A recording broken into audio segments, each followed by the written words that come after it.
Most Christians read Revelation like it is a horror movie about the end of the world.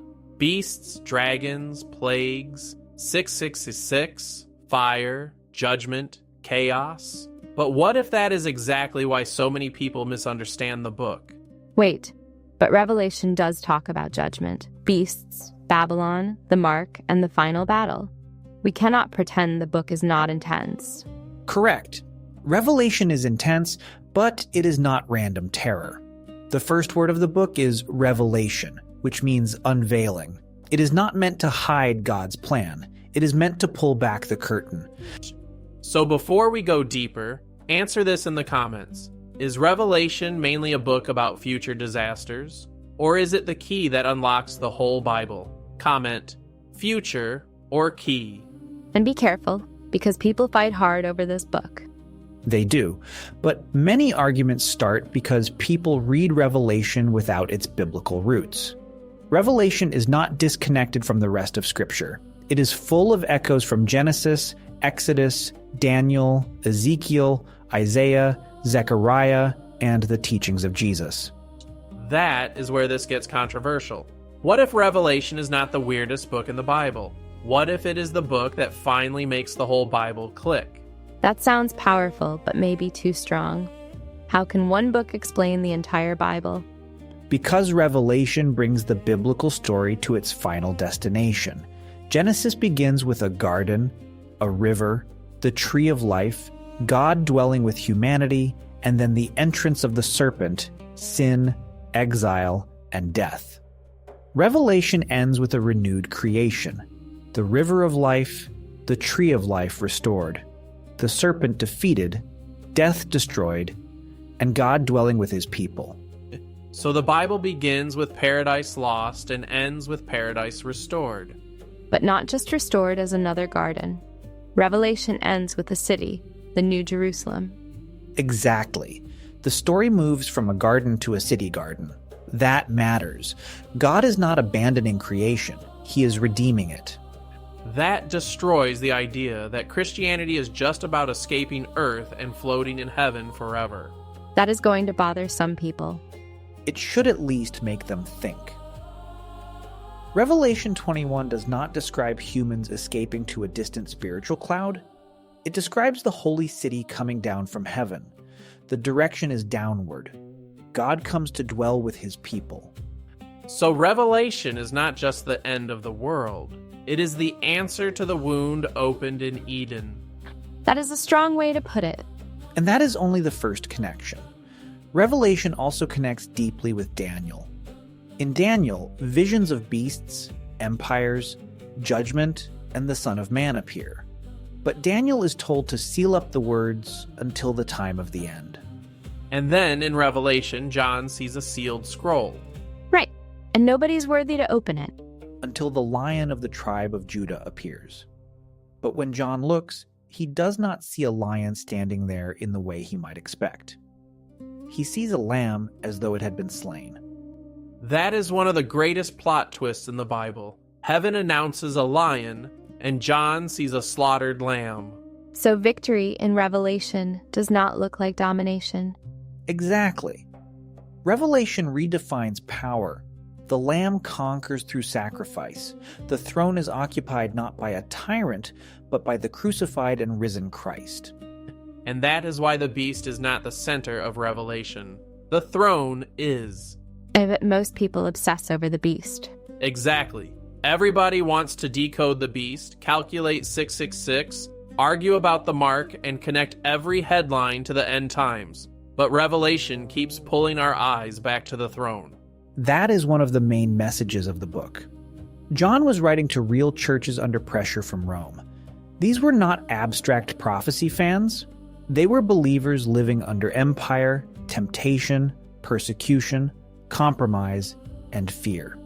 So Revelation was written to people asking, who's really in control? Yes, Rome looked powerful. Caesar looked untouchable. The empire seemed permanent. But Revelation says there is a higher throne and earthly powers are temporary. That is why this book is dangerous. It tells every empire, every dictator, every corrupt system, every religious machine and every political power pretending to be God. You are not eternal. But now we need to be careful. If we turn Revelation into only politics, we miss the spiritual message too. Correct. Revelation confronts political idolatry, religious compromise, economic corruption, and spiritual deception. Babylon represents more than one ancient city. It becomes the symbol of human systems built on power, luxury, exploitation, and rebellion against God. And this is where people get uncomfortable. Because Babylon is easy to condemn when it is ancient. It is harder when Babylon looks like our economy, our entertainment, our politics, our comfort, or even our religion. That is the kind of line that starts fights in the comments. But Revelation is meant to expose false worship. The question is not only, what will happen at the end? The question is, who has your loyalty right now? That changes everything. Maybe Revelation was not written so Christians could obsess over charts. Maybe it was written so Christians would stop bowing to beasts. But what about 666? People are going to ask. Revelation 13 says the number calls for wisdom. It is connected to a man, to beastly power, and to false worship. Many scholars connect it with Nero Caesar through ancient numerical patterns, but the theological meaning is bigger. It represents human power trying to imitate divine completeness and always falling short. So 666 is not just a spooky number. It is the number of counterfeit divinity. A system trying to look ultimate, but never reaching 7. Exactly. 7 represents fullness. 6 falls short.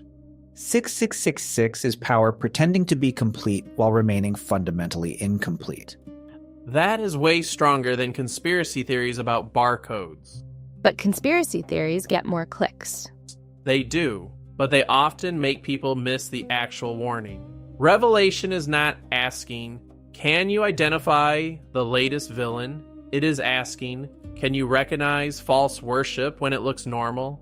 And that brings us to the 7 churches. Before Revelation shows beasts and bowls and final judgment, Jesus speaks to churches. He corrects compromise, dead religion, false teaching, lukewarm faith, endurance, suffering, and love grown cold. That means the book begins by judging the people of God first. That is uncomfortable. Everybody wants Revelation to expose the world, but Jesus starts by exposing the church. Yes, Ephesus has doctrine, but has lost love. Laodicea is rich but spiritually poor. Sardis has a reputation for being alive, but is dead. These warnings are not ancient museum pieces. They are mirrors. Put this in the comments. Revelation is a mirror before it is a map.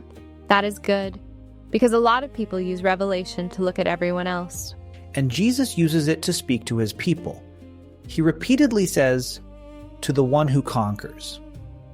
But conquering in Revelation does not mean worldly violence. Revelation 12 says they conquered by the blood of the Lamb and by the word of their testimony. So victory is faithfulness, not domination. That is the opposite of how the world defines winning. Exactly. The Lamb defines victory. Not Caesar, not Babylon, not the beast, not money, not fear. So here is the big debate. Are we reading Revelation to predict the future, or to become faithful in the present? Maybe both, but if it does not make us faithful now, we are probably reading it wrong. Revelation does reveal the future hope of God's people, but that future hope is meant to shape present endurance. The final vision is not chaos. It is God dwelling with humanity, wiping away every tear, ending death, and making all things new. That is why Revelation is the key to the Bible. Genesis loses the tree of life. Revelation restores it. Daniel seals the vision. Revelation opens the scroll. The prophets long for restoration. Revelation shows the New Jerusalem. The Gospels announce the kingdom. Revelation shows the king reigning. And the last word is not the beast. Not the beast. Not Babylon. not Babylon, not death. not death. The last word is invitation. Let the one who is thirsty come. That is how the Bible ends. After judgment, beasts, fire, tears, and cosmic conflict, the final sound is an invitation to receive the water of life. That is beautiful, but also serious. Because if revelation is unveiling reality, then ignoring it does not make the truth disappear.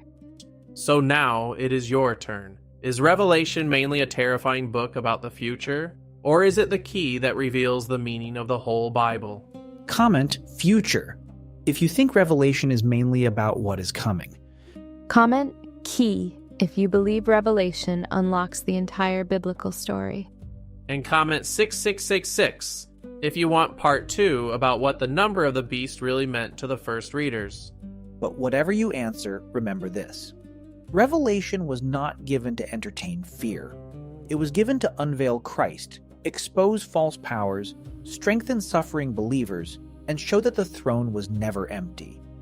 Send this to someone who avoids Revelation because they think it is only chaos. Maybe the book they fear is the book that finally shows how the whole Bible ends.